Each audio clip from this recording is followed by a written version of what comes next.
araw mga kababayan, ito ang PNN Panahon News Network, ang inyong daily weather news authority ng bansa. May panibagong tropical depression na binabantayan sa malayong silangan ng Mindanao, habang ang habagat o southwest monsoon ang nananatiling nakakaapekto sa ating bansa. Alamin natin ang kasalukuyang lokasyon at posibleng magiging galaw at lagay ng panahon sa iba't ibang bahagi ng bansa at ang ating weather outlook sa mga susunod na araw. Kung bago ka lang sa ating channel, please like, share, and subscribe. Salamat sa iyong suporta. Mga kababayan, may isa na namang bagyo na namatayan sa labas ng ating Philippine Area of Responsibility, ang Tropical Depression na nabuo kagabi. Ang sentro ng Tropical Depression ay namatayan sa layong 2,965 km silangan ng southeastern Mindanao. Taglay nito ang maximum sustained wind na umaabot sa 45 km bawat oras na may pagbugsong umaabot sa 55 km bawat oras at mabagal na kumikilos pa northwestward o pahilagang kanluran. Sa kasalukuyan, napaklayo pa ng sistema sa kalupaan ng Pilipinas kaya wala pa itong direktang epekto sa anumang bahagi ng ating bansa.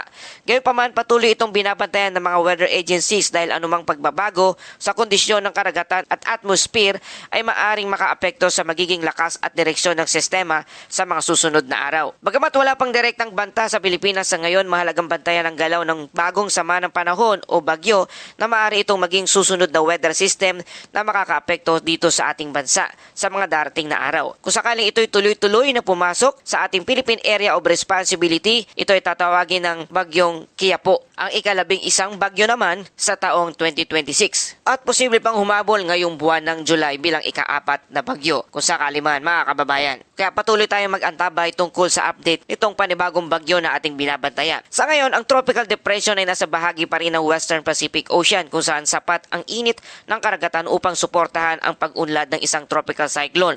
Gayunpaman, dahil nananatili pa itong mahina at mabagal ang pagkilos, kailangan pa nitong magkaroon ng mas organisadong sirkulasyon bago ito tuluyang lumakas. Sa kasalukuyan, wala pang indikasyon na agad itong magiging banta sa ating bansa. Subalit habang kumikilos ito pahilagang kanluran, patuloy nating babantayan kung magbabago ang forecast track nito sa mga susunod na weather updates. Samantala, sa loob ng ating bansa, ang southwest monsoon o hangin-habagat ang patuloy na nakakaapekto sa extreme northern Luzon.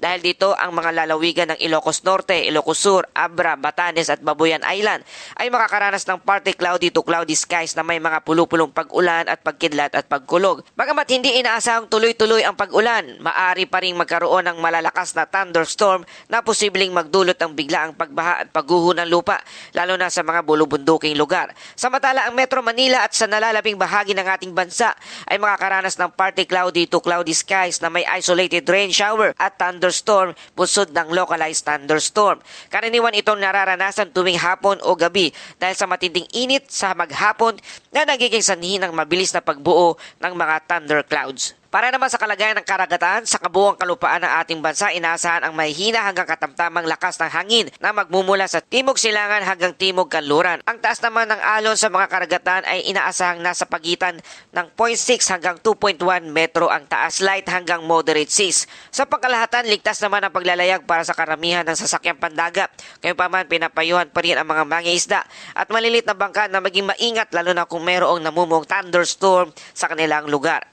Mga kababayan, sa susunod na 24 oras, wala pang inaasang direktang epekto mula sa Tropical Depression na nasa labas ng Philippine Area of Responsibility o PAR o isang panibagong bagyo na binabantayan na paparating sa ating bansa. Gayunpaman, dahil nasa aktibong bahagi pa rin tayo ng typhoon season, inaasahan na magpapatuloy ang mahigpit na pagbabatay sa galaw nito. Samantala, ang mga localized thunderstorm ay mananatiling pangunahing sanhi ng mga panakanakang pag-ulan sa malalaking bahagi ng bansa, habang ang habagat ay magpapatuloy na makakaapekto sa extreme northern Luzon. Kaya ugaliin pa rin na magdala ng payong kung kayo'y lalabas at patuloy na subaybayan ang mga official weather updates sa mga anumang pagbabago ng panahon. Para sa buong ating balita, isang tropical depression ang patuloy na binabantayan sa silangan ng southeastern Mindanao, ngunit napakalayo pa nito at wala pang direktang epekto sa Pilipinas. Ang habagat ang nakakaapekto sa extreme northern Luzon, habang localized thunderstorm naman ang sanhi ng mga pag-ulan sa nalalabing bahagi ng ating bansa. Posible pa rin magkaroon ng flash flood at landslide sa panahon ng malalakas na thunderstorm. Sa ngayon, nananatiling banayad hanggang katamtaman ang kondisyon ng mga karagatan sa buong bansa.